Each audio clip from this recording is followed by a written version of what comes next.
కాపు సామాజిక వర్గంపై తెలుగుదేశం పోటీ అధినేత చంద్రబాబు నాయుడు మొదటి నుంచి కక్షతో వ్యవహరిస్తున్నారని మాజీ మంత్రి గుడివాడ అమర్నాథ్ ఆరోపించారు. కాపు నేతలపై జరుగుతున్న అన్యాయాలకు వ్యతిరేకంగా వైఎస్ఆర్సీపీ ఎప్పుడూ అండగా ఉంటుందని ఆయన స్పష్టం చేశారు. విశాఖలో మీడియాతో మాట్లాడిన గుడివాడ అమర్నాథ్ వీటన్నిటిని కూడా రాష్ట్ర వ్యాప్తంగా పెద్ద ఎత్తున చర్చ జరుగుతోంది.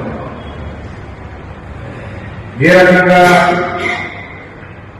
విద్వేషాలు రెచ్చగొట్టి కావాలని చెప్పి ప్రతిపక్షాన్ని ప్రేరేపించి మా పార్టీకి సంబంధించినటువంటి నాయకుల మీద వీళ్ళ మీద దాడులు చేసి ఈరోజు రాష్ట్ర వ్యాప్తంగా దేశవ్యాప్తంగా ప్రపంచవ్యాప్తంగా ఉన్నటువంటి హిందువుల తాలూకు మనోభావాలతో మాట్లాడుతున్నటువంటి ఈ ప్రభుత్వం కలియుగంలో వెంకటేశ్వర స్వామి వారి ప్రసాదానికి సంబంధించి తప్పుడు ఆరోపణ చేసింది.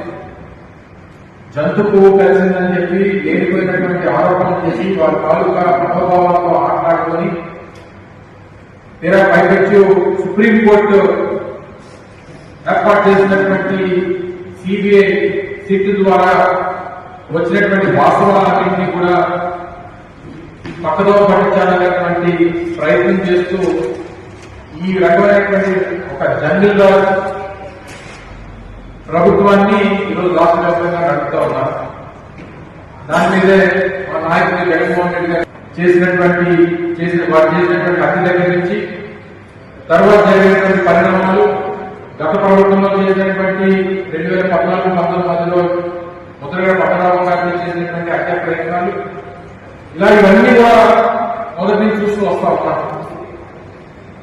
అయితే రాష్ట్ర వ్యాప్తంగా ఉన్నటువంటి పార్టీ శ్రేణులు, వైఎస్ఆర్ కాంగ్రెస్ పార్టీ శ్రేణులతో పాటు పార్టీలో ఉన్నటువంటి కాపు సామాజిక వర్గ నాయకత్వం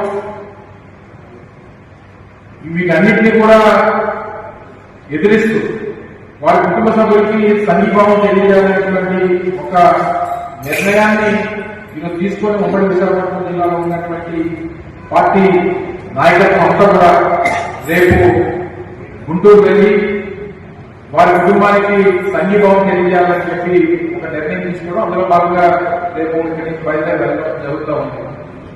అయితే ఇది చాలా శాంతియుతంగా వారి కుటుంబ సభ్యులకు వెళ్ళి మేము తోడుగా ఉన్నాం అనేటువంటి ఒక మెసేజ్ ని వారికి ఇవ్వాలి.